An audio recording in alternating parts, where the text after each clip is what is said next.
Hey, Bri, doesn't it suck that the boss is always over our shoulder when we're trying to talk? Jay, he should be entertained by us. Let's get out of here and finish this conversation. All right, as long as it's not work-related.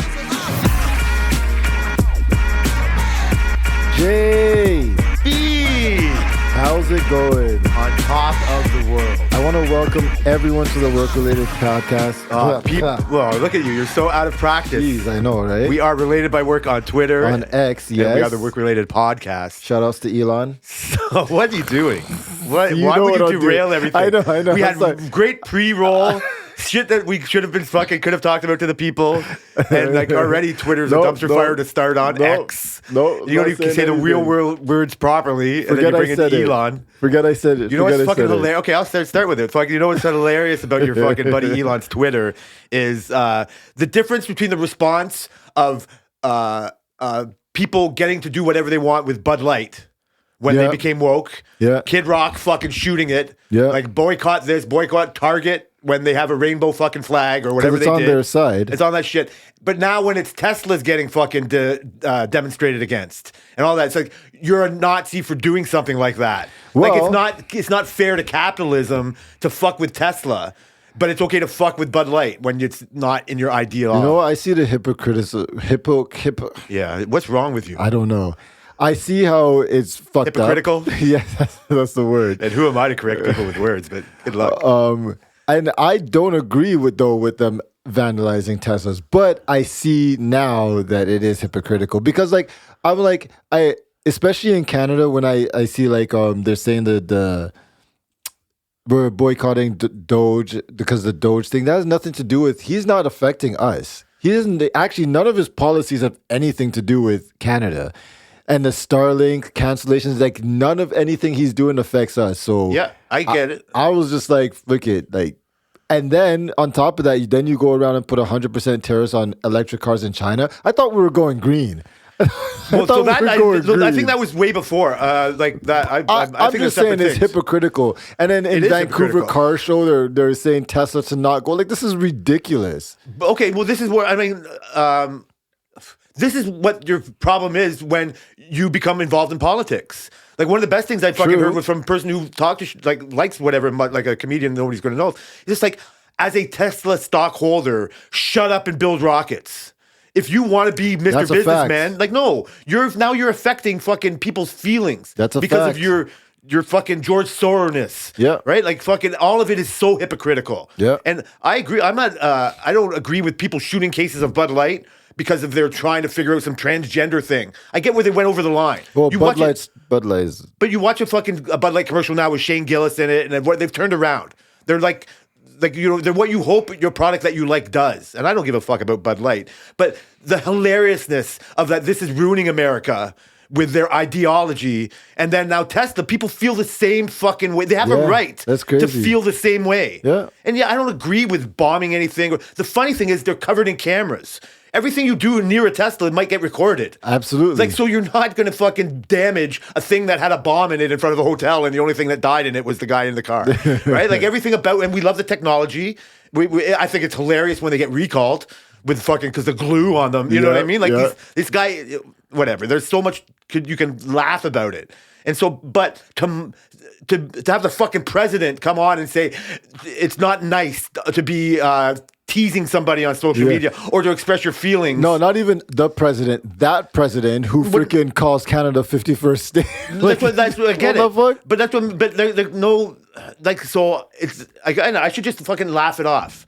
My problem is same thing when I get trolled at work is that I lean into the fucking sincere conversation too much. Yeah, I can joke around and I can do, but I'm also a little bit like your kid. Like I worry too much and I'm getting in a conversation and I forget to be not serious. Yeah. Right. And just brush it off. And I can do both. But like, it's more, that's why we do the show. Like it's engaging to have a real conversation. For sure. And when somebody turns on and says, so I can't have a real conversation with anybody that's telling me not to mock Tesla. I get it, not damaging, but to bring it to this level. And that's not the only thing on Twitter. I'm still in my own algorithm, so I only see it every now and then. Yeah. I'm not agreeing with vandalizing it, but the hypocrisy is a great, it just encapsulates everything. Yeah, for sure. And so I just like, that's your fucking buddy Elon. That's why I can't get it out of my head now.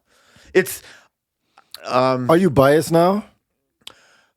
I love the technology, like I do, but What do you think about canceling Starlink in Ontario? I think it's a cutting your nose off to spite your face kind of thing. Yeah. Right? I do, but just like the promise, if you're American for these tariffs, it's like, how can we still get this technology without that, without using them? There are other companies; they're just not as good. I get it, and that's what I get. But that's the guy who builds the best satellite system. Shouldn't I don't want him running. I hate his opinion. Or I don't hate his. I don't mind your opinion, but the effectiveness of him, the gleefulness of how right they think they are, and I hate hero worshiping. I really not that like I'm mocking you for being a little hero worshiping there or whatever, right? Yeah. And so, like they're just the same. It's the same thing I felt a little bit like it was what's wrong with Obama. Like everybody who loved him up so much couldn't recognize like the faults that people had about him. Yep. Not the tan suits or fucking how he spoke or whatever that, but it's like, yeah, but he's actually droning more than George Bush was. Yeah. But he knows what he's doing. Like that's not a legitimate conversation.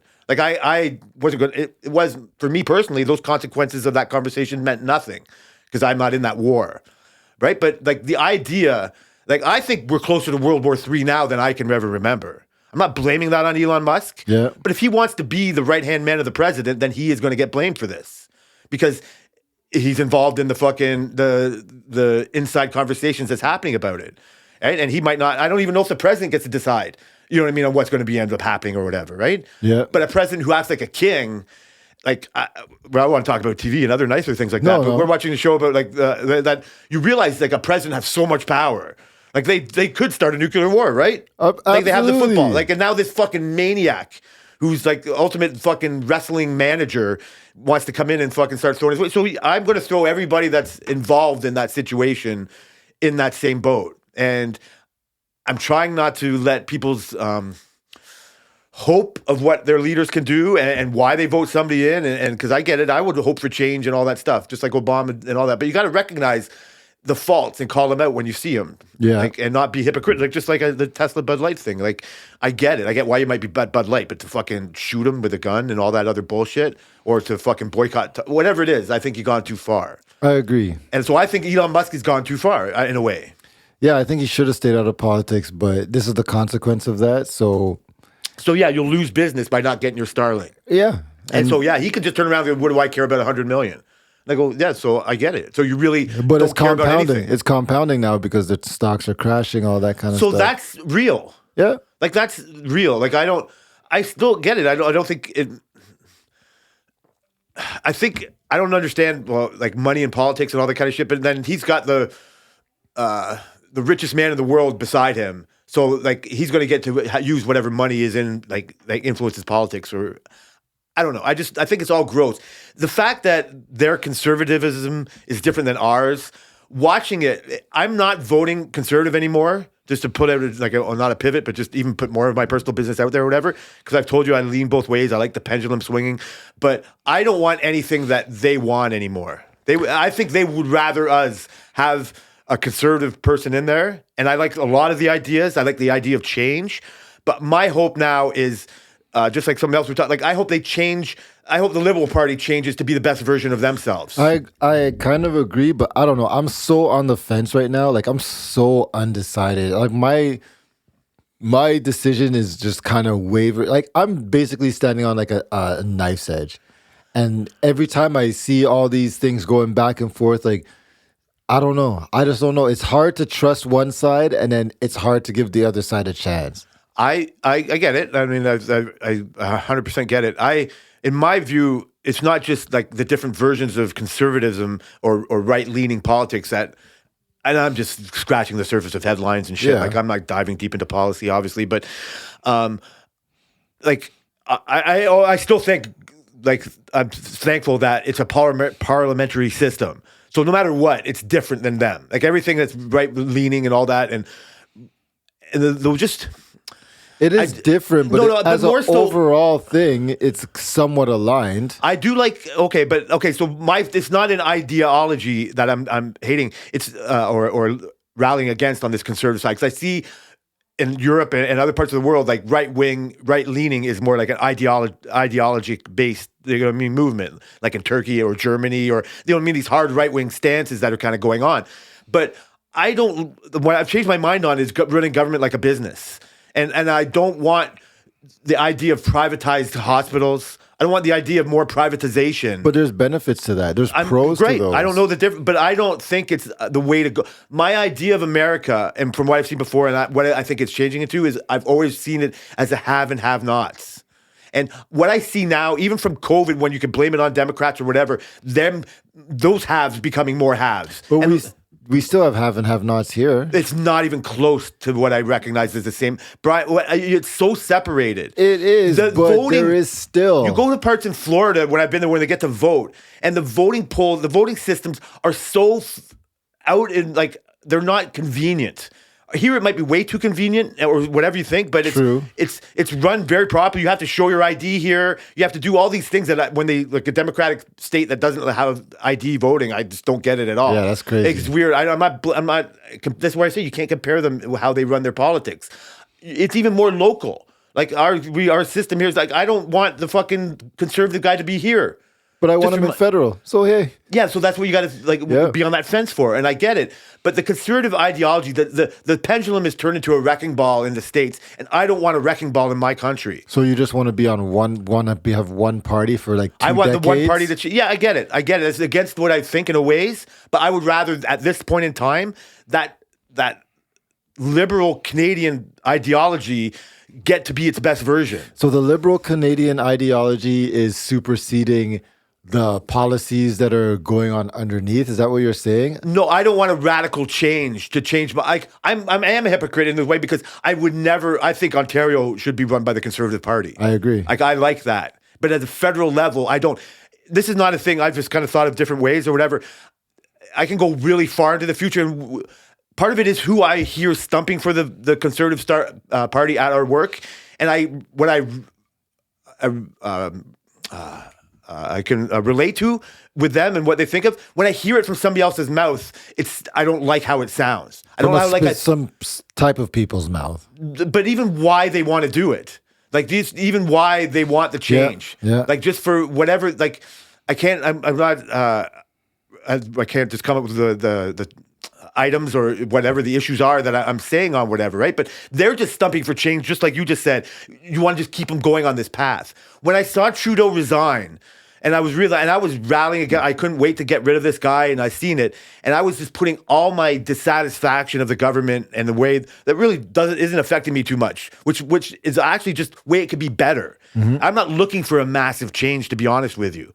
I don't want to see the massive change that I see going on in the States ramped up here. I would like to see the people involved just do, like I've said before, just do better deals. I see the liberal side now I would rather not work with the States. Like, I don't want to take my ball and go home. Yeah. And I don't know this is where I'm saying, like, I don't know what the issues are. I have, again, in my wildest, like, parkai, if you ever thought of these things, like, I feel what if Russia and America just get together and just decide to take over Canada?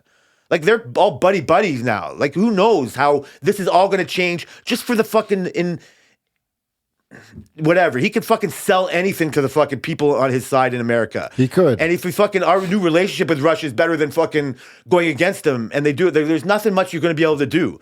Like, I don't know. That's a longer thought. But I'm just saying, I don't want anything to do with them anymore because they're the ones started this shit. And I don't feel... Like I said, I would rather have Chinese car factories in here. So are you willing to go back a couple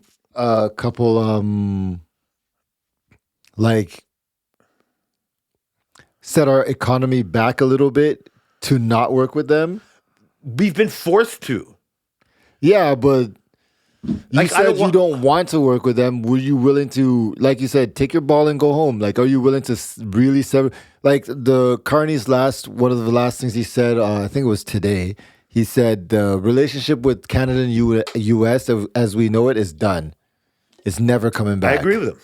So are we willing to do that? And like, we are at a point in our life, like I said this to somebody, I said, this is the part where I want to start enjoying the fruits of my labor and whatnot. Now we're going to go into a situation of building again, building Canada. Yeah, do you want to do that in your lifetime? Because I'm older than you. I don't want something that's going to, you know how hard it is to fucking have her dad into a old age home when her mom was sick, like dealing with the fucking taking care of an elder parent, and then as you're going older too, like having like living in a fucking like your golden years out and doing all these things, having that more privatized. The difference between a fucking provincially run long-term care home and a private run long-term care home are fucking vast. Yeah. They're not, I'm not even like, like they're all trying their best apparently, but the ones who have no government fucking for it, like they obviously have regulation, all that, but the ones that are run privately for just money are fucking far inferior. You would never want your fucking mom to go there. And then the pull them up by your bootstraps, they're your family, you should take care of them. You can, like, not everybody can do that. But maybe that's part of regulations, because when you see some of the ones in the States that are run just for money, they're phenomenal. They're like... You're seeing ones on TV. Yeah, I'm talking about like the rich people. Yeah, you're ones, seeing, of course, they're here. They're just... My fucking stepdad has more money, like he's got he's in a way nicer one. It's not a long-term care. Is it privatized or is it... It's a privatized one. Yeah, so there's benefits so if you got the money... Yeah, but not everybody has the money. Yeah. That's why I want my government. This is why I don't like a government to run by a business. My taxes go to some kind of social security fund. And obviously, this is right. Like, so you're fine with that? What do you mean? I don't want it to get worse than it is now. But there's so many people that abuse the system, and you're fine with that. No, I'm not. I would like to weed out the problems. I don't want the first thing I said is I'd rather them internally change. When Trudeau resigned, it was the opposite of Harris running after Biden. It was just like, you know what? I get it. We've made some mistakes. You don't want me as your leader. I'm not the leader anymore. I saw a real Canadian caring about Canada, and I put all of my frustrations onto the one who deserves it. I wish he did that. I wish he cared in his last term.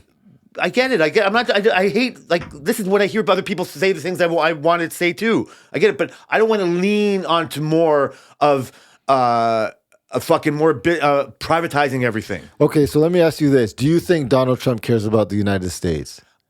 I think not as much as he cares about his legacy. So you think all the things he's doing is more so about legacy than yes, MAGA? I think what he's doing more is enhancing his family's legacy and doing things for friends of him. Because he's being very drastic. Yes, and I think he can sell it as this eventually will be good for America. But do you think it will be eventually good? I get it. I can see the rationale. Yeah. I can see, as an American, I can see the rationale. But also, when I hear very good liberal people who realize they've done lots wrong. Like, one of my favorite podcasts is called Plain English. I brought it up a bunch of times. The guy who wrote a book with another prominent reporter guy, and it's called Abundance. And they're liberals who say, like, this is our problem. All, like I told you before, like San Francisco and cities like that that are completely liberal have massive problems, massive like inconsistencies, and they just love spending money and money they don't have and they never earned, like these privilege of just doing all this. So there's a way that you can change without the wrecking ball. And I just see a system. You cannot, I don't know, again, my wrong is you can not like the education system, but dismantling the whole Department of Education on a federal level is so now you control the federal level of education. He's going to rebuild it, he says. Yeah, I get it. I don't trust him. This guy is a guy who, if you ask the fucking contractors who built his fucking real estate legacy in New York, like the reason why he goes back, he fucked over the people he works with. Yeah, but in some aspects, that's the only way you can do it. You can do it. Is an addition on a house better than tearing down the house and rebuilding it? Depends how old the house is. Yeah, exactly. Yeah. And that house is pretty freaking old. I hear you. I don't knock all that thing, but we're forgetting that this guy is not. I don't see the savior in this person. I agree with you. I see the same fucking egotistical, fucking. Self-serving fucking power, you know what I mean? Realize the most power in the world. I agree with you when you say that it's him doing his legacy, selling it as a savior. But what I'm getting at is I kind of somewhat would like the same thing here. Maybe not as drastic as he's doing, but I think there are some things that really just need to be wrecked. And I think the waste, like when it all started even with Rob Ford when he said the government, the Toronto government has so much waste in it. Yeah. And then his brother came in and said, yeah, it has waste, and he did the exact in terms, not as drastic That's as why I what loved him. Donald Trump. I don't even care about the crack. Yeah, I don't care about that because it was Yeah, so I waste. loved it. So You can't see the if difference? we are doing that, if we're probably doing it at the federal level with more money, I think that's, but we're not going to get that. But I think that we need something similar or something along those lines. I agree, but so my problem is just handing this keys over to the fucking conservative government right now and being right in their pocket is exactly what Trump wants us to do. Yeah, it's that's not. what I I don't was think it's the thinking, too. strong response. He wants I think it's the fucking cuck way out. Yeah. Right? I think we can build within. You're not wrong with the pipelines and being Dubai strong. Like those were some like powerful thoughts I heard after, you know what I mean? Like thought of afterwards. I was just like, yeah, you're right. Like we shouldn't have relied on them too much. You're asking to rely on them again. I don't want to if they don't need they don't think they need this is what I was going to say. They want to build more affordable housing in the States. But they've cut off the wood from Canada and the fucking building construction from Mexico. Yeah. And they're not just going to pick it up out of nowhere. Yeah. He's selling them. Eventually, we're going to grow trees. Eventually, you're going to get wood.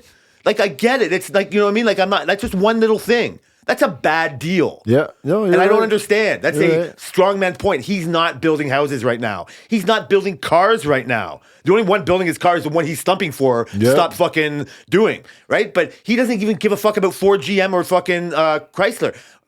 He's telling them just suck it up a little bit. Yeah. You shouldn't have built cars in Canada. For 5 to 10 years. Yeah, so what does that tell you? Yeah. That's not a instant fix. Yeah. That's, again, when he sells, I'm going to make groceries cheaper, and they go up.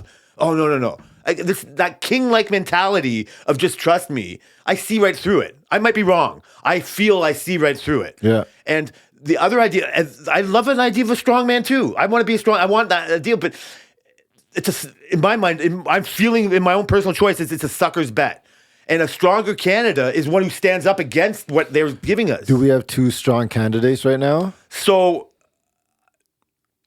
in a way that they're strong, they're appealing candidates with strength in my mind. Yeah, I agree. So this is what I'm trying to say. The fact that they figured out a way, if they would have put that, what do I know? If they would have put like Bonnie Crombie in just so we would vote a woman or whatever, just try to fucking put somebody in, then I would have seen that. But the fact that this guy has some kind of resume and he carries himself in a certain type of way, and he's not saying everything I love, and I still feel like we do. Trust me. I want it more privatized than you think, but going through a certain, like, I don't know if it's my age or my social security that might get fucked with, or my father-in-law or my fucking stepfather, like, you know what I mean? Like having to pay more in their old age instead of being cared for everything they've done for this country, right? That's the money that they're kind of playing with right now. And so education, I don't have kids. I could care less. I try to be sympathetic. Right, and you don't really need any more. You don't want anybody with help, but there are people that do need help. Yeah, I still don't even understand schools having to feed kids. You know what I mean? Like if you can't feed your kid, I get it, but I have to be empathetic. I would love that because when I hear people that aren't empathetic to that side, I fucking hate it coming out of their mouth. I feel they're so on a soapbox that they just want their ideology son. And the thing I want to say, and it's again, our version of conservatism is going to be different than theirs. Yeah. And in a way, in one of the more racist things that I can think of, I've said it because I've known a lot of racist type of thoughts that people saying on both sides. I can hear Tariq go off. Oh, you know what I mean? And whatever, right? But the thing is that it used to be that the liberals had the names we never heard of before. And like, I can't vote for that. I'm not putting my poor mom in the thing, but she's like, if there was a name that was kind of like anglicized and a name that was Indian or fucking Muslim, it's like they were never voting for that. Of course. And they just, because they felt less represented. And I want people to feel represented. That's why I like the NDP guy. I don't like everything he stands for, but the fact that he's part of a minority government makes me feel good for new Canadians who really care about the country they live in. But the conservative side that I see, they want to change what I think Canada really is. And that's not as liberal as the country that allowed them in the first place. And now both sides have the weird names that aren't anglicized. They're not used. This is skewing my thing because of where we live. You know what I mean? If I lived in Brampton, they would be the names they are and all that. And even in Mississauga, that's a slower change that I saw happening. Okay, so do you remember that candidate that we had a couple months ago? Now he dropped out. I think he was Indian or something like that. And he announced that he was going to run for Was he running for president? I think he was running for prime minister or party leader, one of the two. I think he was running for I don't remember. And he had an interview, and then he said he doesn't speak French, right? And then the news guy said, well, you have to understand the importance of speaking French in Canada, right? And he said, I don't think you need to speak French in Canada. I think the importance is if we speak to Quebec, which is a pretty big vote swear, right? He's like, I just think they need to understand what I'm saying instead of me speaking their language. And then that took a whole uproar, and he dropped out. He ended up dropping out. So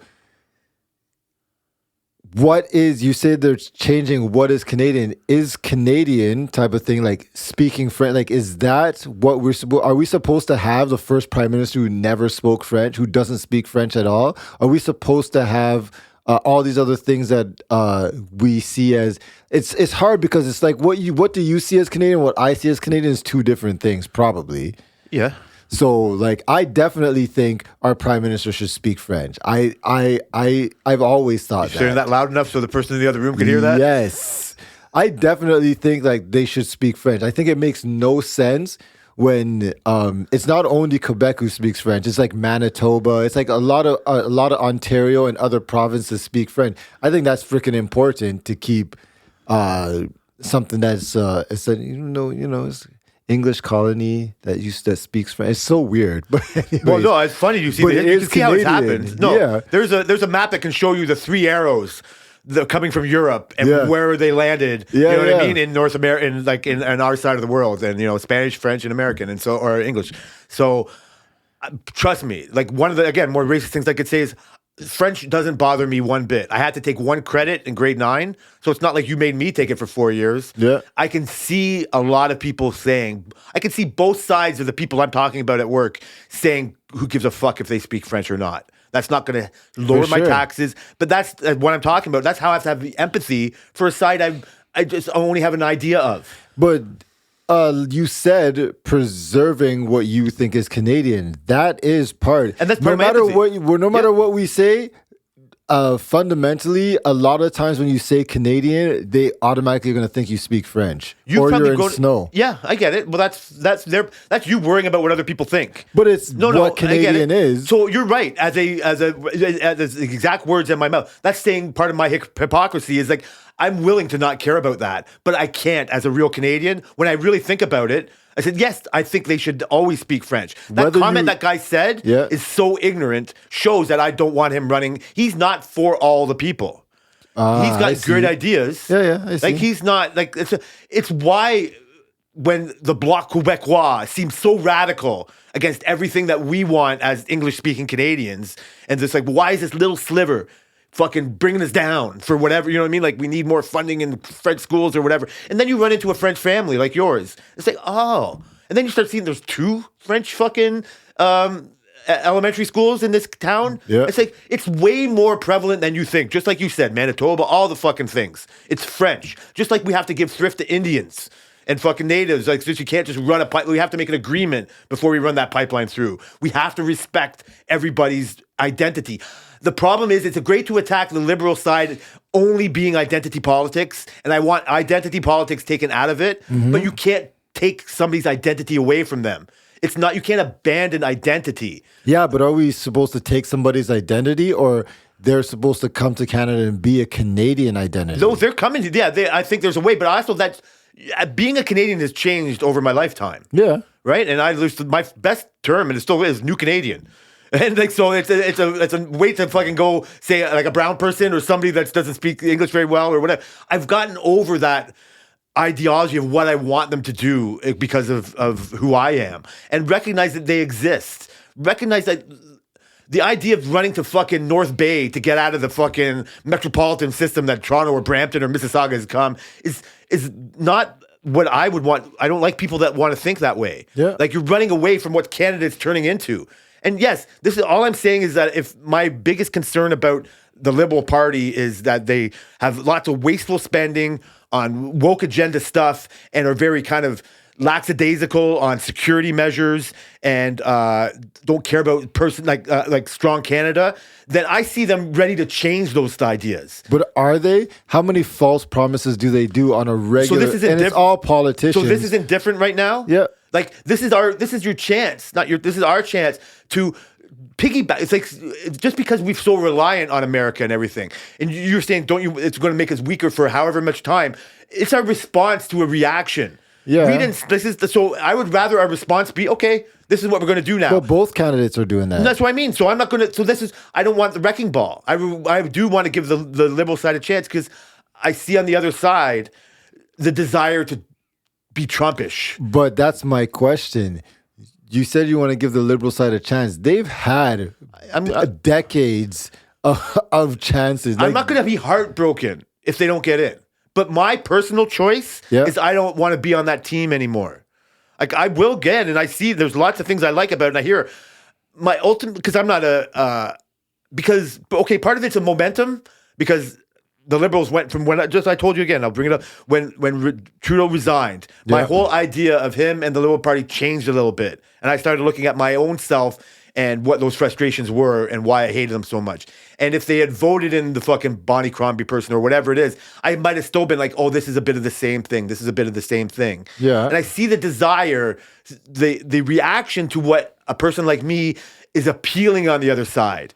And then to try to be more like that, to be a bit more strongmanish and to be a bit more Canadian protectivism and to be more of a proud Canadian. I'm not turning down the other side is not being as proud Canadian as me, and they want to do it. I'm not like I'm on that fence. I'm just telling you why I'm looking at the other side of the fence now. Yep. And also, where I'll get back is my basic understanding of our parliamentary system is that because I said I might be a little bit fine with the government or the Conservative coming in, because like a week ago I was, or fucking 5 weeks ago I was, but I don't want them to have a majority fucking government.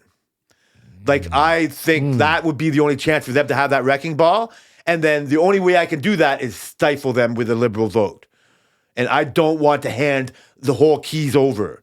Like, that's like my concern is that they were so far gone left that nobody was going to vote for them. Yeah. And the fact that they've had this response that has gotten my attention and apparently got other attention to the poll. The polls are saying 50-50. And so listening to that. That's crazy. Like, listen to that. That's not, okay. When was the last time you heard that? Because we were so sick of the other thing. And if you can't if you're not you, if I was still stuck in the, but they did this. Yeah, but they did that. Yeah, but what are you telling me? Because they all are just telling you what they're going to do. Yeah, for sure. They're all just telling you what they're going to do. But only one had the opportunity to tell you what you're going to do and then show a track record of what they actually do. So I just, like, at the very least, I don't want to hand a majority over government over to the keys. I like that. And so for part of it is, like, I can throw a fucking my vote that way. Because most of the people you fucking have known your life don't vote. Yep. And I'm going to throw that out because of the percentage-wise tells that to every fucking person listening. Right? They don't do it. And because I've been in a relationship with Tammy for so long, I've and we're willing to talk about it or whatever, like, I've had to put my money where my mouth is, because before Tammy, I never voted. And like I said, we vote opposite all the fucking time. Mm-hmm. And she's, you know what I mean? Like, I don't know how much of an influence of her she is, but she's, I think, like other Canadians now, way more politicized because of Trump. Like, this is the reaction. We were all fine with everything, but now it's just like, what, you don't want a relationship with us? Okay, I get it. I'm not going to go fuck your best friend because you fucked me over, but this is done. And like I said, just even for the simple fact of that's who they want to vote in here. And like I said, the idea of privatism, and like I said, I almost got out of my racist talks. If Shira law is ever going to come into Canada, it's going to be a conservative side that does it. You think so? I know so.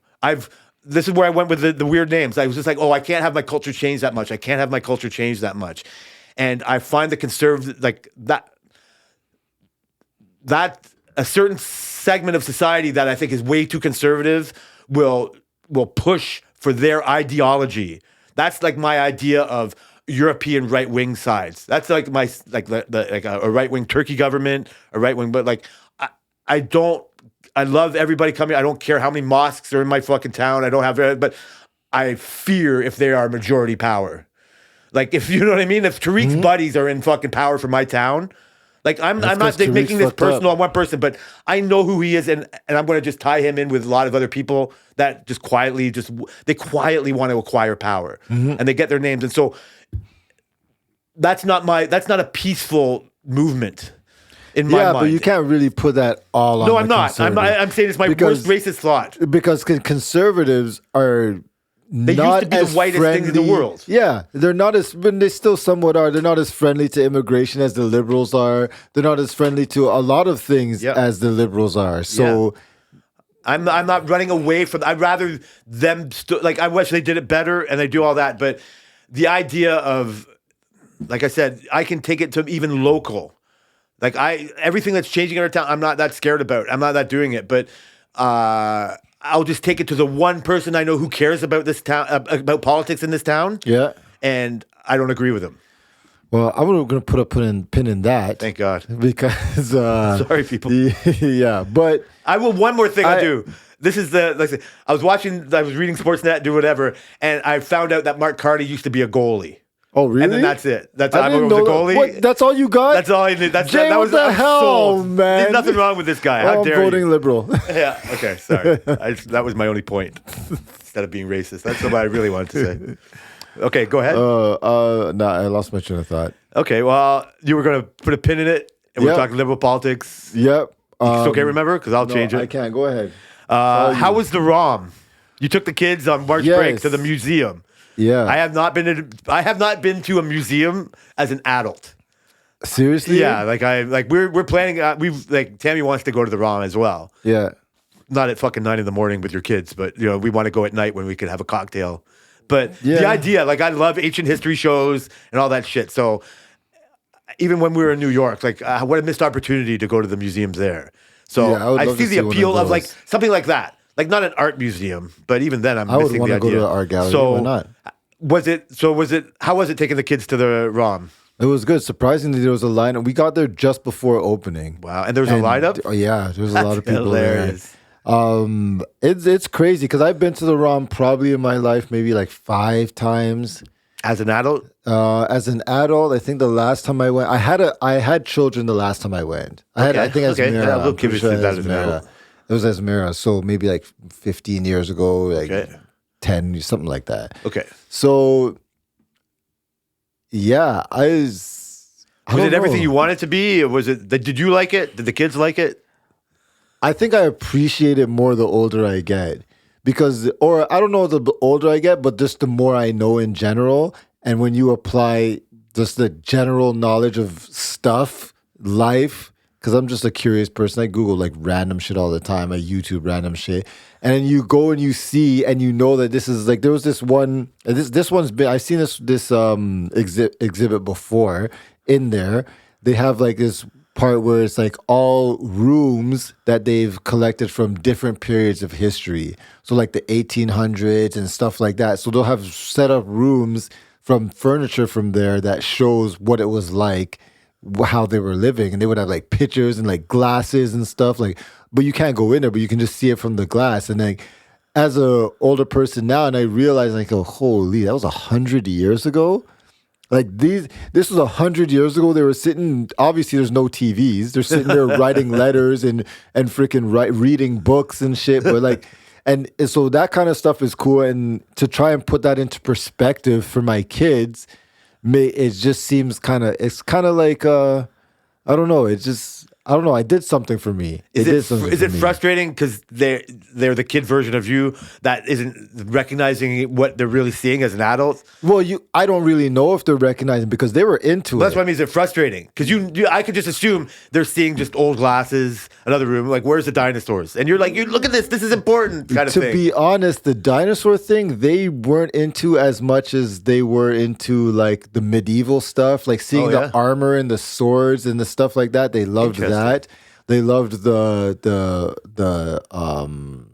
there was like this exhibit I've never seen. It was pretty big of like native Indians. It was like massive. Like it was like a whole section of the thing that I've never been into the ROM at that part of the ROM before. And so that was cool. How do you gauge how they enjoyed it? Like, do you ask them each, like, as you're walking through, are you pestering them with questions, or No. you just let them, or not like pesters, that's not the right word, but do you just like, do you leave them alone in the whole thing, or do you I like love them to do their things and answer questions that I can answer. questions? Yeah. Right? And then they just ask questions. And at the end, Kai, we were walking out. Kai was like, that was so fun. That's like he was great just to hear. like he loved it. Okay. And Cyrus thought it was cool. Cyrus is kind of different, but like he thought it was cool. Like there was this one, we went into this exhibit and it was about, it's funny because it's just like about like minerals and rocks and stuff. And so you go in there and then you're like, okay, there's all these like rocks and like different types of stones and stuff like that, like meteorites and stuff. Oh, yeah.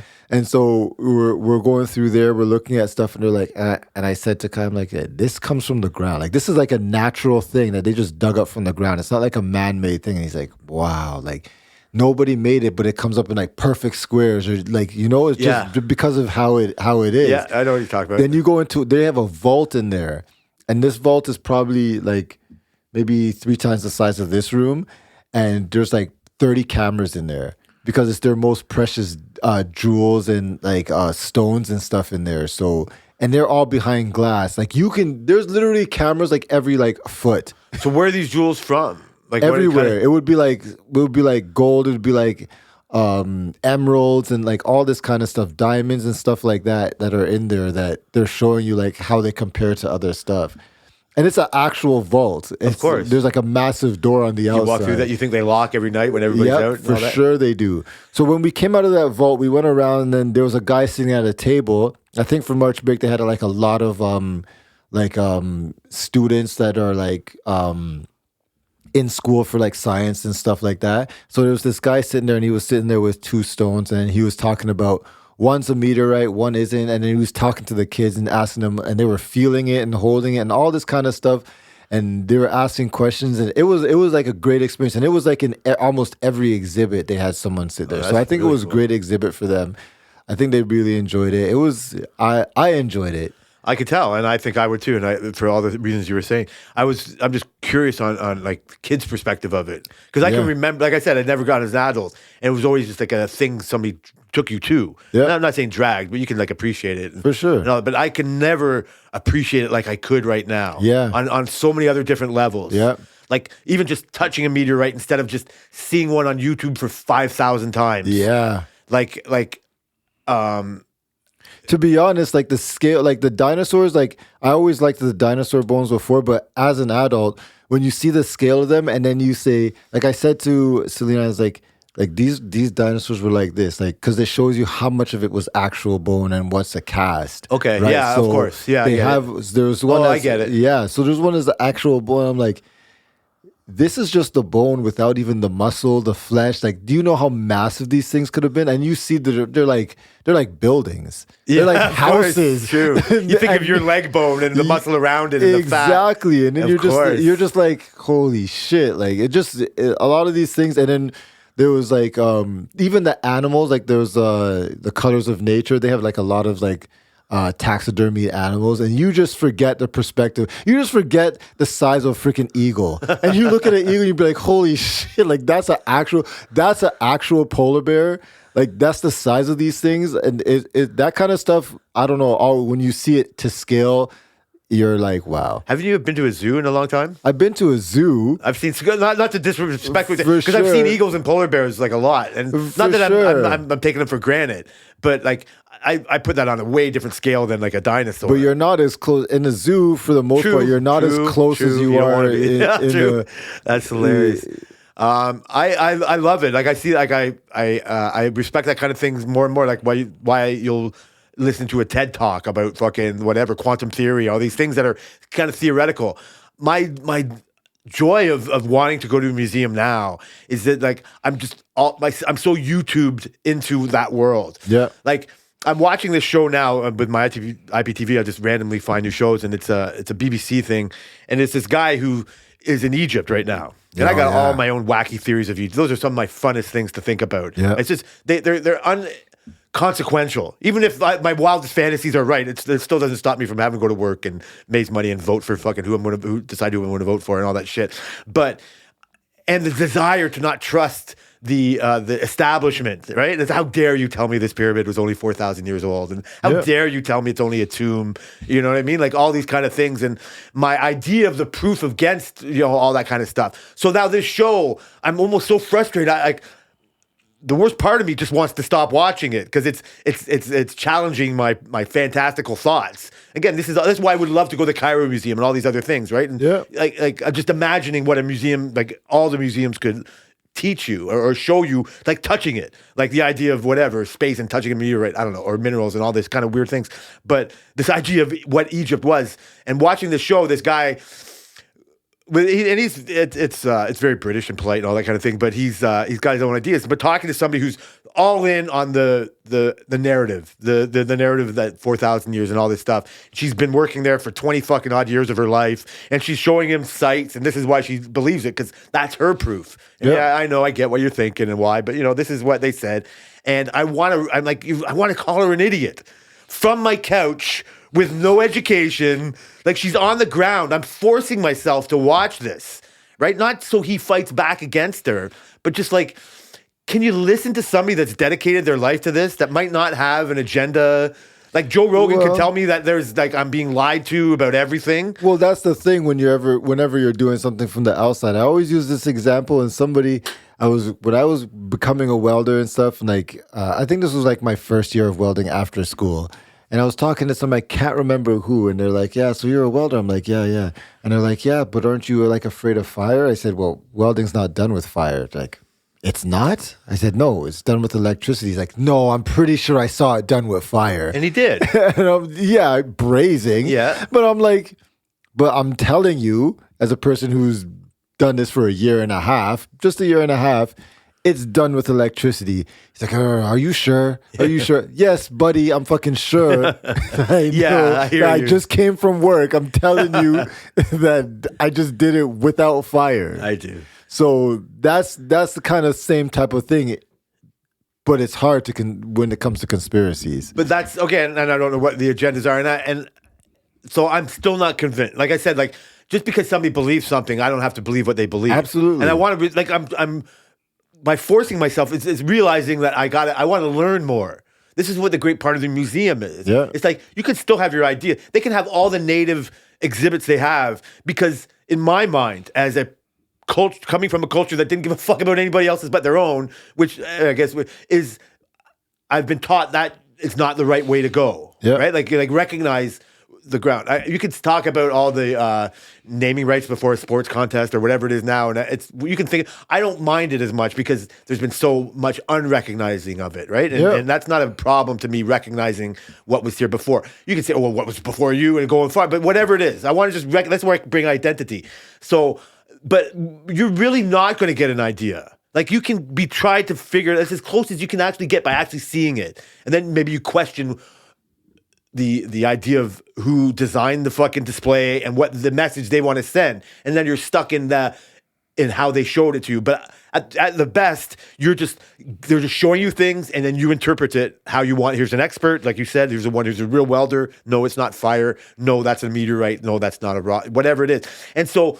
I love that. I need more of that. I need that more real contact. I think my virtual fucking knowledge, it's like probably going to school for real and going to school online. Mm-hmm. Like you're going to get so much more out of it. And the idea of going to a museum and not taking for granted what's there and saying, yeah, is that really why the Indians of the Mississaugas were run out of town, or what? I mean, like kind of what happened. I don't know. The more you talk, the more you'll learn.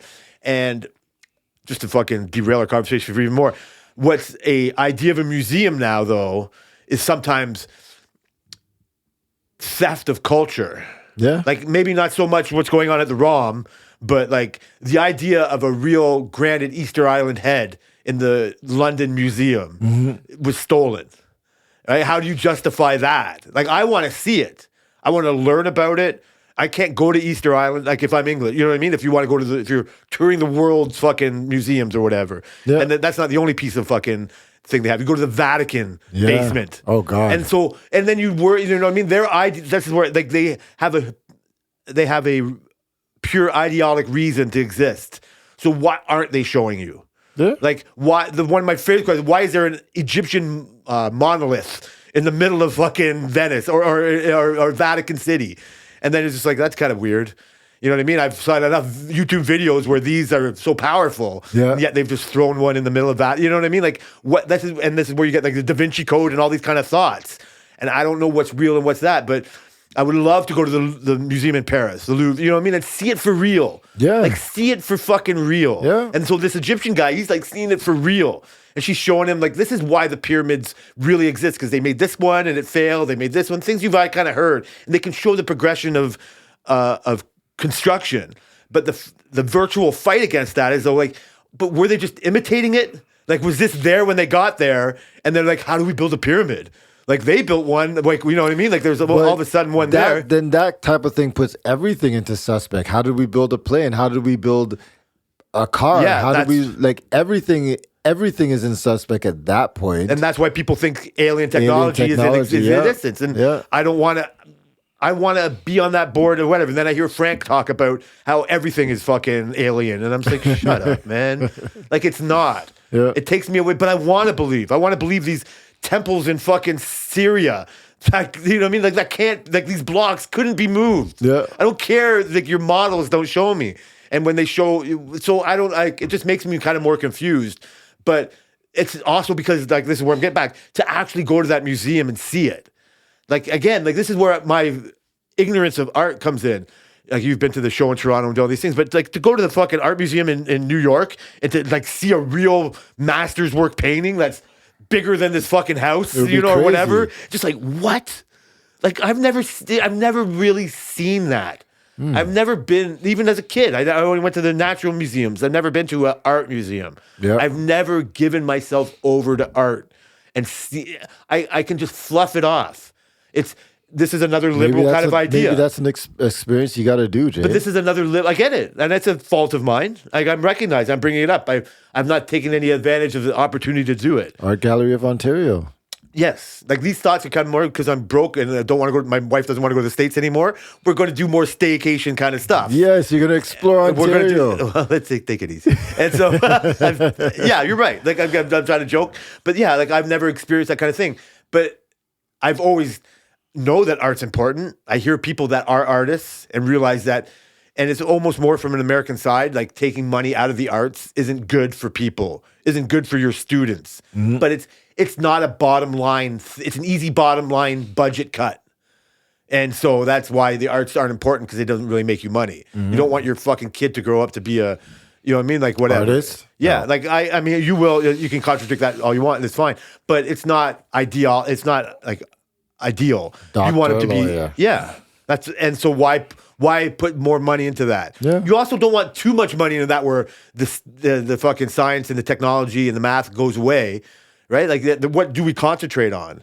And I do think it has to be both, but my idea of a liberal society is one that actually does concentrate on the nonsense of art. Yeah. And I just have to assume that because I recognize my blindness of going in there and seeing that. So, yeah, I'm really happy. I don't know if you want to, well, part of me want to bring it up. I don't know why I get more serious, is if you want to talk about what you didn't show the kids at the museum. The Auschwitz exhibit. Yeah. Yes. We could talk about it quickly. Yeah. Yeah. Like, so you had to make a decision on, so I guess there's like a touring Auschwitz display or something. It's there for, I think, like 2 more months. And it's one of the most important things you could probably see as a human. Absolutely. And it is one of the appealing things about it is actual things from Auschwitz are there.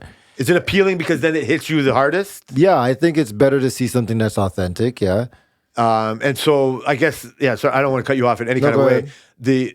So the idea is that if your kids were at a certain age, there would be no issue on showing them. Yeah, because it even had a warning that says not recommended for children under 12. That seems right. And that's mostly, I assume, mostly other than maturity. Well, that's maturity. Yeah, of course. But they've already started learning about World War III when you're at 12, right? World War II, this hasn't World War happened II. World War III is next year. It's happening in Yemen right now. World War II before, so they've already started learning about world wars and stuff like that. So I think they will have some more of a context. But for my kids, because they're younger, that was the battle that they have no idea about that whole situation. How long did you know about it before going? I only knew about it when we were planning to go, yeah. And how long did you debate on internally or with your wife, like if you're going to show it? So to her? at first we were going for sure. Yeah. At first we were going for sure. Because why not? Because you're there, right? Yeah, for sure. And like you said, you haven't been to the ROM as an adult. I don't know when I'm going back to the ROM. Get it? So, so I was going for sure. And then as time came closer, like we're deciding exhibits because we had other things that we wanted to do. And so those exhibits you had to pay, the traveling ones you have to pay extra for. Interesting. So we were deciding if it's worth it for that. And we had some other things that we wanted to do. And so we were comparing prices to see which one makes the most sense. So she was reading through it and she said, well, this says not recommended, blah, blah, blah. And I was like, shit. I said, but this is when the real debate started. Like, I wanted to go, but like, do I want to expose them to this? If it's already not recommended, that means obviously there's some subject matter in there. And Kai can read, and so can Sire. So like, they might pick up a couple words or whatnot. But I have no problem explaining things to my kids early. I don't have a problem with it. But it's just, there was no unknown in there, right? So we just ended up deciding not to do it. Do you have a ultimate reason why, or it was a combination? Mostly because of the kids. I could have gone and done it myself, but I don't really want to do it. No, it was a family experience. Yeah. Like I would want to do the whole thing. So are you still happy with your decision? I want to see it. So no, I do have regrets. That's a good answer. That's a very good. That's a definite answer. For what it's worth, I think you did the right thing. Mm-hmm. Only for like the context part of it. Yeah. Like it's a double-edged sword because now you just assume you don't take them for 10 years. Again, it's up to you to when you take. You know what I mean? You could change this if narrative and not that this narrative happens, but just assume that they're not going to go back for another 10 years and they are going to learn about the Holocaust. Yeah. And now their information is just going to come from wherever they learn it. Yeah. And it could be from fucking a bad source. Yeah. And everybody's going to get some kind of weird, distorted view of the real truth because we weren't there. Mm-hmm. Right. And so now you're fighting against like, oh man, if you'd have seen it, you wouldn't believe what this guy's telling you about. And that was part of my thing. I think I mentioned to you in our other conversations, I said, imagine they go to school and they start learning about it. And then they say, oh yes, they already have answers for these questions because they already saw it. Yeah. And when I was in school, the funny thing is, a lot of the smarter kids in school weren't actually that smart. They were just exposed earlier. Interesting. So they just knew the stuff before I even knew the stuff. That is true as fuck. You're right. They're not smarter. They're just exposed. Yeah. Wow. Yeah. So I get it. But you also want them to be safe drivers without exposing them to the car crashes. Absolutely. So that's the fine line of what you're trying to. I think you did the right thing. Yeah. When you say like I can find the reasons not to do that thing, but the right thing is you can't unsee something once you see it. Yeah.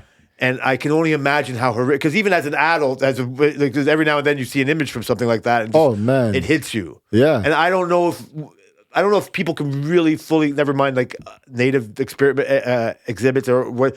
I don't know if you can really fully understand it. Oh, for sure. Like certain things like hit home more than others. And that's a big one, obviously. And that's why that's why people get so up in arms when it gets kind of distorted, that message. When we went to Selena's mom's house recently, I was fixing her TV and I was on Netflix, and then there's this movie, The Boy in the Striped Pajamas. Have you seen it? No. So it's about a kid it's about a kid. You're not going to watch it, are you? No. It's pretty fucking depressing. Yeah, we're not watching. So it's about a kid whose dad is like a general in the Auschwitz camp. Mm-hmm. He lives outside of it, who meets a boy at a fence who is in the camp.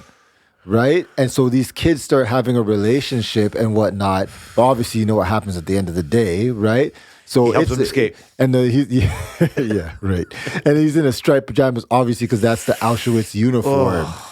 So it's actually a really good movie. It's one of the first few movies me and Selena's watched together, and she will never watch that movie again. That movie is to her. That's one of the that and Fury with thing are the two heartbreaking movies that she will not watch for some reason.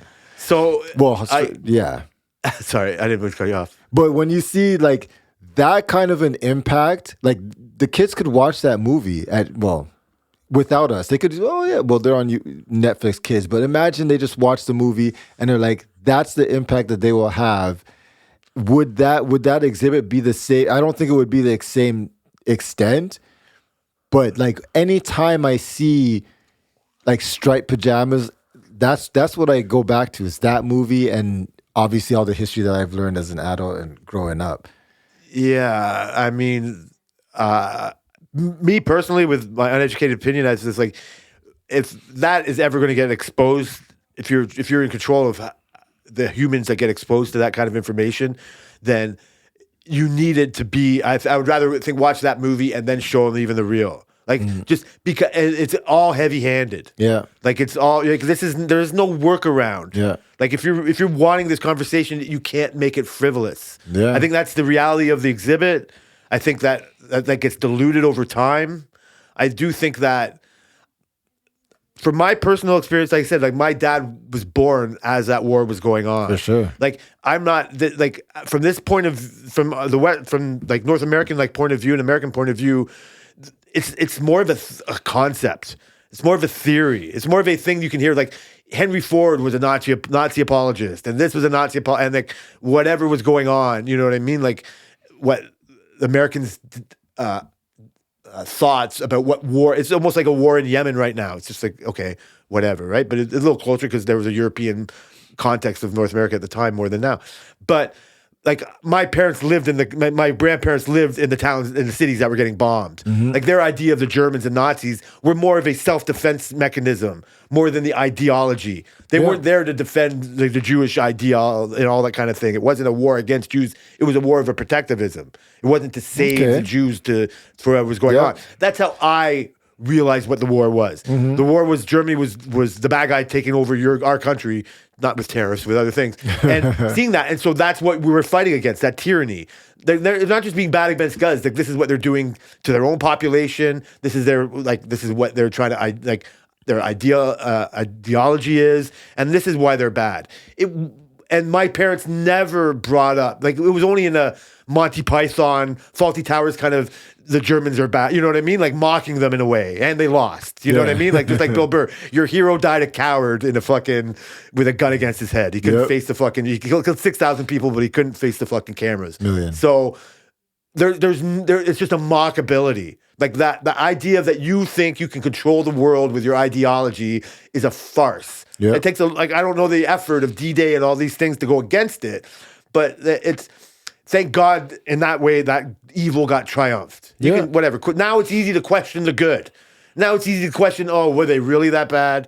Oh, it really was Winston Churchill a warmonger? Like, we're ways to go because we got the convenience of peacetime to fucking get it. So my parents never taught me the weight of the concentration camps, just like you're doing, because I'm guessing that it's a complex issue, and so you would want your kid to say, "Holy shit!" Like I either saw this movie on Netflix, or I saw the clip of this, or like that poor boy in the pajamas. Like, why was he in jail, Dad? And just like then you have a chance to introduce it to him, to fucking throw him into a fucking thing where there's the concentration camp victims, and like the horrific thing is like, I want you to know that this is what humans can do. Just like, Dad, I was thinking about basketball. Yeah. Like, I wasn't ready for this. Yeah. Like, I'm ready for the other side. I think it's too heavy. Like, I think but it's a balance. And I do think that 12-year-old thing is a way to do it. Yeah. You know what I mean? Like, have you heard about this Kanye guy? I know it's a pretty necklace, but, right? This is why he shouldn't do that. But I agree. The only thing of that is time. Am I ever going to get this experience again? Am I ever going to get this opportunity again? I hear you. Like, I get you. A missed opportunity sucks.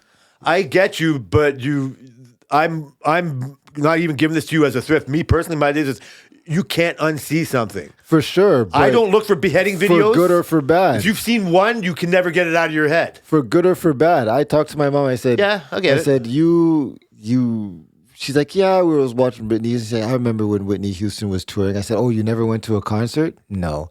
I said, you never went to a Whitney? Like, one of the greatest singers of all time. Sure. You missed the opportunity to see her live. Whether that's important to you or not. Yeah, I know. Right? I know what you're saying. I get it. It's like... the opportunity is the same. Now, and in the time when she was growing, I guess it wasn't...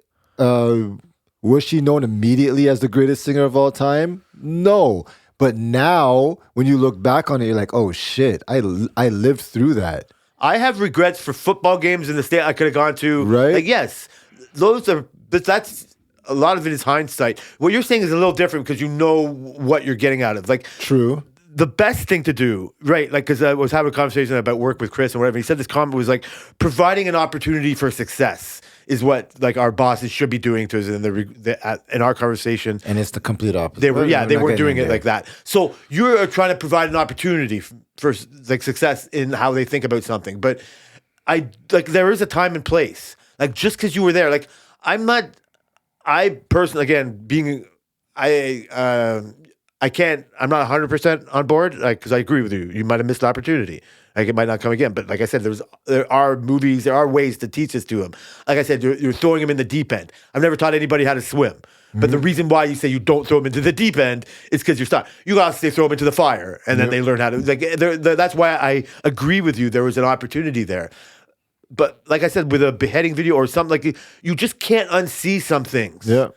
And like they're never as smart as your kids can be. They're never really going to grasp it. You and I can't grasp it. We just talked about it. Still. We can't grasp it. Yeah, So it's true. why give them that? Your kid can play Beethoven songs now because he learned Twinkle Twinkle Little Star. Yeah. We don't make him like listen. The first fucking song you're learning is the Beethoven song.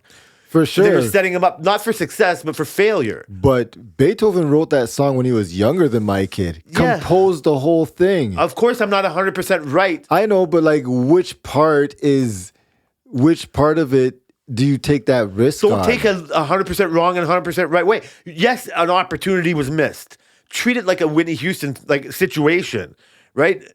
But like with history though, like I said, like it's like again, that exhibit might not come around again, but this conversation can happen. Yeah. Right? Like you're forcing them to recognize something. It'd be like sitting them down and listen to, do you know what a tariff is, son? Right? Like do you realize like why are we fucking tariffing Chinese cars 100%? Why are cars $20,000 more expensive now? Like why? What are they? And then you get to what are they doing with our money? Yeah. Oh, what are they fucking building a cricket park? Like and then no baseball parks. It's like, Yeah. well, that's what they want. Like I get like they're not. You can go on and on and on. And like at first I was thinking more for Sire because he's younger, but knowing more about Kai even to fucking today, whatever, just like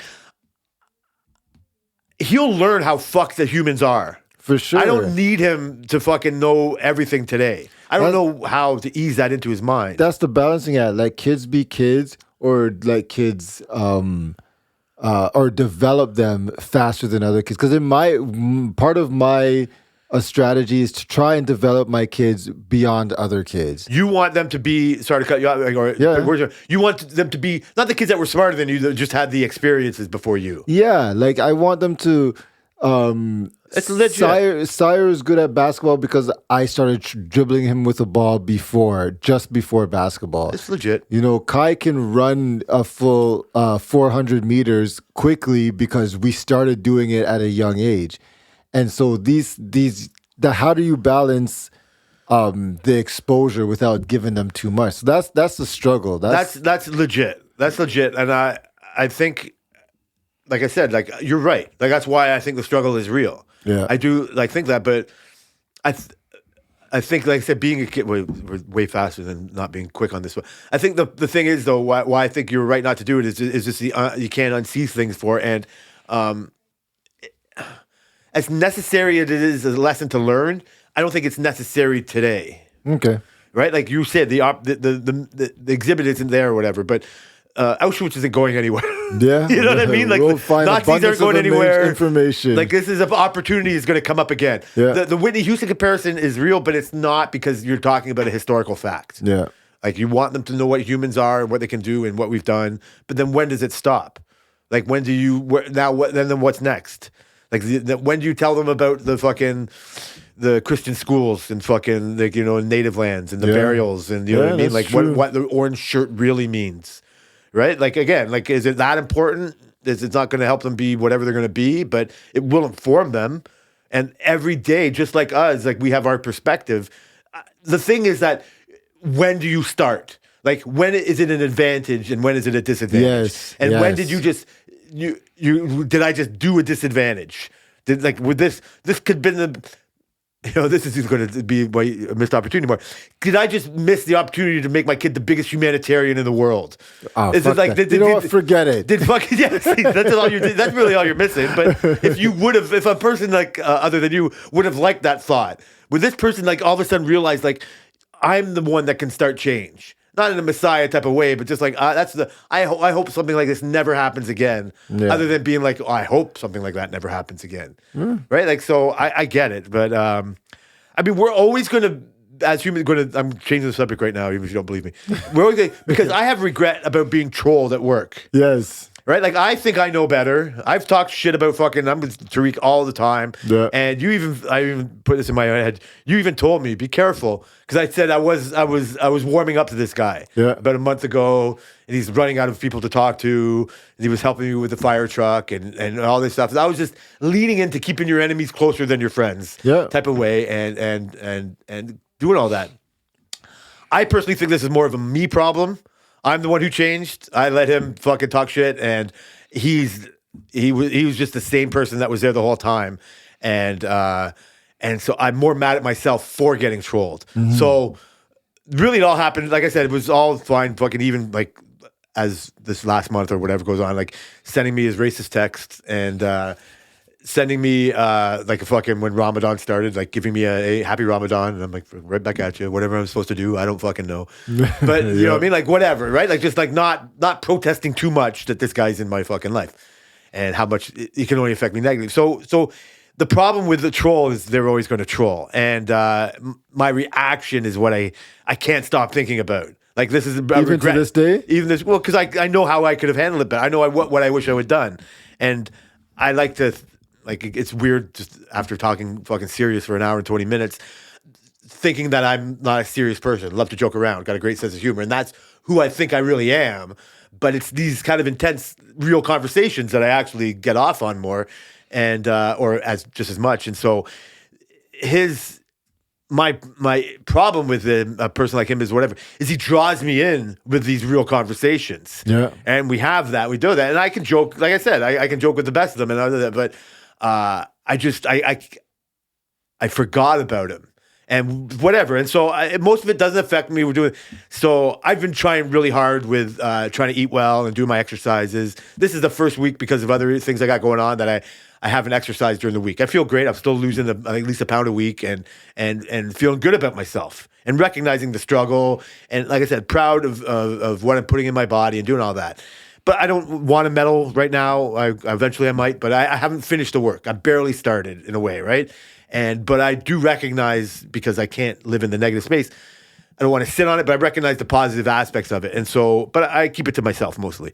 But he's the first one who said to my face, and in an honest way, hey, you're fat. Mm-hmm. When I first came back, and I've talked about it, and it's like fucking, as a hurtful human, you want to go, how dare you? But it's just like, no, I know. And just like, and whatever, it was what it was. He said, holy shit, how did fucking Jay get so fat to you and all this stuff? It's like, I felt the shame of being as fat as I am was at the time. And that was more of an internal thing. But just like, I'm not blaming him for that. Yeah. His tact but that's just him and how he is. So I get it. So, but I didn't take it personally. Yeah. I took it like as personal as wanted to change or whatever. So 2 weeks ago, I'm helping him out. We're moving fucking some skids around. I finished my truck. He's the fucking boss's bitch, so he has to move everything around and do all these things. So I'm grabbing stuff and moving things around. And so he's moving a big stand to the other side of the shop, and there's a skid I was working on, a big, long, fucking 120-inch by 60-inch wooden skid that needs like a little pump truck to move it. And so the thing I had there wasn't working, so I walked to the front end of the shop to get the thing and walk back, and he's standing at the other end of the shop waiting for me type of thing. And I just walk back, and then he starts and goes, hey, man, how come you're not losing any weight? Yeah. And in my head, I'm not asking anybody to recognize it, but in my head, I'm like, hey, you were like, I was like almost 15 pounds at the time. And I'm like fucking, I'm like, no, you're wrong, bro. Fucking, I can't tell you how hard this is to do. I said, but to be honest with you, we were already having a conversation, not at the time, but whatever. We weren't, I didn't think we were trolling each other, but we were talking about something totally different. So he comes and goes, hey, man, I noticed that if you gain more weight, wow. And I'm like, bro, man, that's like, I got to tell you, no, you're wrong. I said, maybe big shirt, whatever, but I got to tell you, no, I'm doing pretty good. And I was so fucking sincere. And this is the worst thing you give a troll, right? And so, and I know this. I'm saying I know, but I didn't recognize at the time. He's like, no, I tell you, I saw you walk and swoosh, swoosh, swoosh. He said, I just saw this fucking fat swooshing back and forth. I go, bro. I go, you don't know what you're talking about, man. I said, like, trust me. I said, this is to be over explaining. Like, this is the hardest thing I have to do for myself is take care of myself. And I said, the struggle is real. You don't understand. And he's like, no, I seen you. I walk. I go, don't fuck. I don't know how it escalated, but I started saying, bro, don't go there. And he's like, no, I see. I go, you know what, man? I said, sometimes you're so, I was so angry. Yeah. I said, you're so fucking retarded. I said, you fucking have no fucking idea what you're talking about. And louder than this and angrier than this. But I'm trying and say all the right words that I said to him. I said, sometimes you just fucking talk way too fucking much. I said, you need to shut your fucking mouth. Like you said, you're just fucking. I said, you fucking move this shit. I threw the fucking pump truck. I didn't hit him or whatever. Go fucking right ahead, dickhead. You fucking move this, you fucking clown. And then that's it. And there was no way. He has nobody to talk to at work. Did other people hear you? Oh, yeah. People were walking by. I don't know who. Shit. I don't know people's names, but some of the like younger new welders, that like whatever their names. So I've never heard anybody else or talked to anybody else about this or whatever. But there were people that would definitely have heard. I'm not quiet. Yeah. Right. And so it was a full fucking thing. You're not quiet even when you're quiet. Yeah. So nobody else is like, no, I didn't see Johnny sitting there looking at it or, you know what I mean? Like the plant didn't shut down or nothing. It was loud, but like I'm sure people around heard. And I just go for yourself. Had a whole empty bay because I was just finishing. Then I just went back to sweeping the floor or whatever I was doing beforehand. And then that was it. Like, he's the type of guy who will never give it back to you type of thing or whatever. And that was like, say at about 2:00, right in the afternoon. And so I'm just fuming, this fucking guy. And then like a few minutes go by, I just calm down. I realize I can't be this angry. I'm not like trying to make up for it or whatever. I'm just like, I haven't realized like the trollness of it all yet. And I'm like, fucking guy, like what the fuck? And this is me being ashamed of what I let go, and not just in the surgery and all that, but just like once I was like 195 kilos or what, you know what I mean? Like, once I was like what I was, I should have just stated, but it's not the reality. So whatever. So I'm more ashamed of myself that it's real. Even if I'm proud of myself for losing fucking 12 pounds at the time or whatever it is, it's just like, you know what I mean? Like I'm still ashamed of it all. Just like it got to me and it made me feel bad about myself. So that's where my anger came from. I said, fuck. And also I don't personally want this person, not for friends, but I don't need an enemy at work. And I realized this guy, when he's not on your side, it's not a good thing. I don't think he can affect me at all, but he can affect me more negatively than positively if I wanted to fucking fully go in on this. So I start thinking about, fuck, man, what's next? Not all the way, but just go back to work, just to fucking do it. Like, this guy isn't going anywhere. Yeah. Do I just like mean mug him every fucking time now? Yes. Yeah, of course. That's what I want to do, right? But I'm recognizing why I got so angry at it. And then, so he came over to me. So that was around 2-ish. At 3:30, he's leaving. I'm still working. And so he punched out at the clock. And he comes over, like, all dressed up. And he goes, hey, man, listen, you know me. Like, this is how I was just joking. And he was like, wait, I go, hey, man, I overreacted. I know who you are. I said, I get it. I took it way too personal. I know. No hard feelings. No hard feelings. We fucking punch fists. And that's true. Yeah. That's 100% true. So there's true. no hard feelings? I don't know if that's a true. Yeah, I guess you could. I've forgiven him for that little comment. Like, he gets to do what he does. And I realize this is even more so. I recognize my fault in the whole situation. Yeah. Is he 100% saw that I lost weight. But he can't ever say that. He's too gay for him to say, hey, man, you look pretty good. You must have lost a couple of weight. His gay way, he's looking at it the same way. He's fucking, I could have come back and I could have reacted so much, 100 different ways. The best thing I could say is, what, you fucking gay for me? You just watching me fucking walk here? Like, you're saying the opposite, but you're trying to convince yourself that you're not, like, anything. Yeah. Anything to mock. He's so easily mockable. But instead, I got angry at him. And that's what he wanted. Of course. And so I'm more angry that I gave him what he wants, and I refuse to let that happen again. Like, I am so on my toes with him that he gets nothing from me. Mm-hmm. Like, I don't lose anything without having any. And so I kind of miss maybe a sincere conversation with him, but his troll stripes are never going to change. Mm-hmm. Like, I don't trust anything he says anymore, and I don't want anything from him. I don't want his friendship. Like as gay as that sounds or whatever that is, it's like, I don't want it. I don't need it. I don't trust it. He's not the type of friend I want. Yeah. Like, and I can be trolling and I get it, but his idea of humor is the lowest fucking form. He's smarter than that. Yeah. It's unimpressive. He really is. It's unimpressive. Like as a person, he's got way more going for him, and I understand maybe why his humor is what it is, and that might work with his friends and all that. But I wanted more out of like that. So he'll never get you again? He's pretty good. He is pretty good. It's like he might, but he's not going to get me. Good he's and not. patient. Good and patient. He's not. I'm onto it. Like I'm never. So I'm purposely cold to him. Enough so now that he thinks this is the reason why I don't like as friendly to him. Okay. And I don't think it's in any way hurting him, but he feels it. Yeah. He knows it, and it's just good enough where I'm not like telling him to fuck off. It's still hey, say hey Jay, how was your weekend? All right. Hey, so what do you do? Yeah, Like I don't trust him even when he says I went for a bike ride with my kids anymore. I don't know if I should believe it. Yeah. And if it's true, and like I don't care. If it's fucking not true, it's more likely. Mm-hmm. Like there's a reason for everything he does. Of course. And I don't want to give. So I like I said, I've rarely experienced somebody like that. But like I said, my reaction, like I could have reacted so much better. Yeah. It's sometimes when I get mad at Tammy for something or whatever, just like I could have rolled that off. Whatever it is. Like that doesn't happen very often. Where it'll be like something that just like, why are you taking this so seriously? Yeah. Or you know what I mean? Like whatever it is. And so I feel more ashamed for being trolled. But like you got to tell the people like he's a professional. He is a professional. It's hard to explain it to people who don't understand. So you were there for a long time, but I knew that if you showed up the next day and you didn't, if you showed up the next day, he would have. I'm not saying he would have. I got Jay good, but I think he would have said something to you. Yeah, and I don't know if he ever for sure did. He would have. No, he never said anything, but he definitely would have if I was there. And he would have said it in a gleeful way. Of course, that's how he is. So I don't want to be. I don't want to associate with people like that. Yeah. So yeah, be careful out there, people. Yeah. All right. So I don't know what else you got. Oh man, real quick, I gotta go. Oh yeah. Sire's basketball. So Brian's youngest Sire, who's a basketball star. Yeah. For reasons he already told us, because he taught him how to dribble. Right? We already saw that. But we went to see the championship game. Yeah. And I am hooked. Kids basketball is the best sport to go to. It's fun. Tammy compared it to the Raptors. Didn't even have that much fun at the Raptors game. Holy. Like the effort is so. There's a lot of bullshit going on. These little kids and all that. But they're all trying. When it's that's it. That's really all you want. You're right. They're all trying.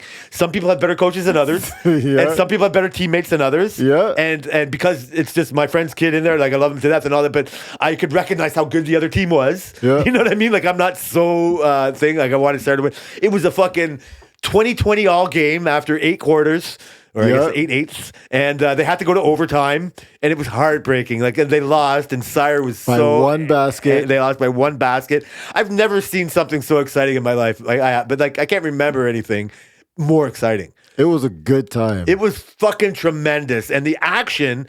Like I don't know what. Like soccer can go fuck itself. Even hockey is so long and boring, and there's this like.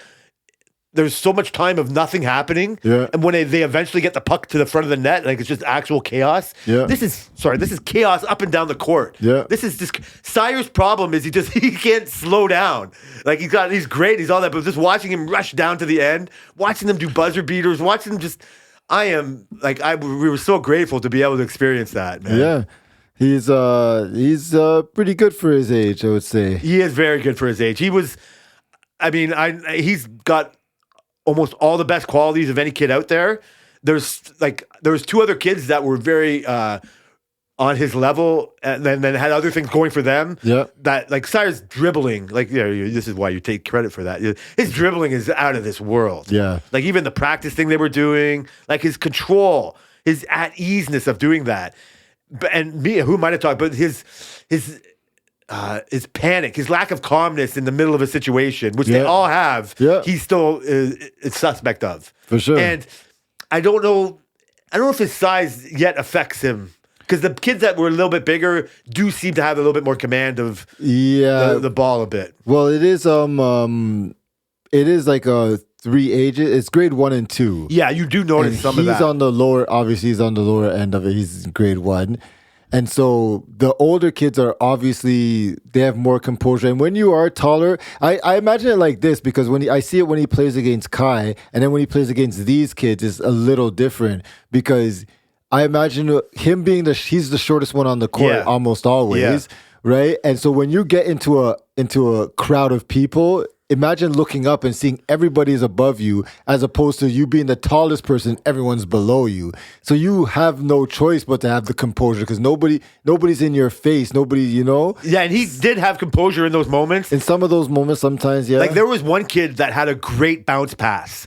Like from the outside of the key, he could fucking throw it down to the bottom. Like you could see that him and his parents or whatever was working on that. Like that's a great vision. But most of the time, if you could compare it to hockey, where the big fucking pile of kids just go in front of the net and they're just whack, whack, whack. Like you see that eventually they all can fire or can join together at the bottom of the basket. Yeah. And then it's just so hard for them to do. Yeah. And then the other opportunities come where this is where he's just so fast in his head and his feet and controlling the ball in his head, is when he gets a fast break. Yeah. Like they don't stop until they're at the baseline almost. And they're 100 miles an hour. Yeah. And then there's some of the kids like will shoot from way too early. Yeah. Like he has none of that in him. He knows like where to go. But sometimes he's just like, you know what I mean? Like he can't stop properly. The fast breaks. He has none of that like slow, you know what I mean? Like he has only a lot of control. Only off inbounds is when he's going slow. So it was adorable and it was fucking intense. It was entertaining. It was great. Man, I really appreciate going. And now the rep team has their eyes on him. Yeah, so they asked him to join a U9 rep team. What? Under 9? There's going to be way bigger 9. kids. Yeah, but the coach says he thinks he'll be fine because he's so much. He said that he's so quick. He's just so quick. So like he wants someone to run the second shift of his U9 rep team. And he said both shifts, because Brenton was like, yeah, like how is he going to get playing time? They said both shifts are the same amount of time. Of course. But one's the start shift, one's the second shift. Obviously, he would be the youngest one there, but that's how you get into the second shift, or the first shift. If you got to play the first shift, second shift first. And I think he would do good because I think it's a lot. It's like 2 practices a week and stuff. So I think it would be good for him to have early exposure, right, to sports. That's nothing but a benefit. And so, I think we're probably going to do it. Oh, after all this opportunity talk, the only thing that would be stopping you is how much it costs, I would imagine. Oh, God, yeah, I know. I'm not like, I'm sure every parent with kids in sports out there feels your pain. Yeah, it's fucked. It's a jump, right? It's. Do you mind me asking how much House League was? Like, I don't know if you want to put the numbers. House League was like $300. And do you mind telling the people how much rep it's going to cost? It's more than that just for the uniform. Just the uniform. So does that make you angry? No, because Brenton, I've traveled with Brenton. I know he used to do rep soccer and provincial soccer and all this kind of stuff. So I know that kind of stuff is expensive. And I have friends who, I showed you my wife's friend, son, who's been in rep football, rep basketball. So I know it's crazy expensive, but sometimes when other people see it, I don't want to not give him the opportunity to do it. And you're not. At his age, might as well give him the chance. I'm fucking happy for him. It's not my money, so I can say I'm happy for you that they saw that you didn't have to push him, into it. Yeah. It's a total different thing when the rep coach comes. Yeah. After a season of seeing all these kids and saying like, yeah, man, like it's why you have him in basketball. Yeah. It's what I can't. So now, like, we can't wait. We're not going to be a part of your sponsorship. Like, I get it. You know what I mean? Like, but we might give you money for a ticket. Like, I don't even know. Sometimes rep games you got to pay to get in as a spectator. You do, So we'll do that. We'll sponsor the league. Okay. You know what I mean? We'll bring him some orange slices. I'll Photoshop some tickets right now. But we cannot wait to see a rep game. Yeah. If that was what that was, like a rep game will be out of this fucking world. I know, right? And you know what's even more hilarious is seeing somebody like Brenton, shout out to Brenton, who was fucking on his game. Oh, man. Like, ref, foul, ref, fucking like, hey, ref, you didn't see that, ref? Like, come on, bro. Ref, you called the timeout. Like, he don't stop being him. But like, you know what I mean? Like, we all had those things, like, want to say it, and you're like, You didn't say it in a bad way. Just like, hey, everybody recognize that's the other kid's parents right here. Right? They're right beside us. Like, don't say anything about blue shorts. He's right there. Exactly. No, man, we had a blast. It was great. Can't wait to see another game. Yeah, man. So thank you for coming. Appreciate it. Yeah, no, it's our pleasure, man. And I want to thank everybody for listening to the Work Related Podcast. Oh, you got it all out this time. We are related by work on Elon Musk's X, Twitter. Yes. Shout out Fuck to Elon. along. See you guys next week, hopefully, and sorry about the break.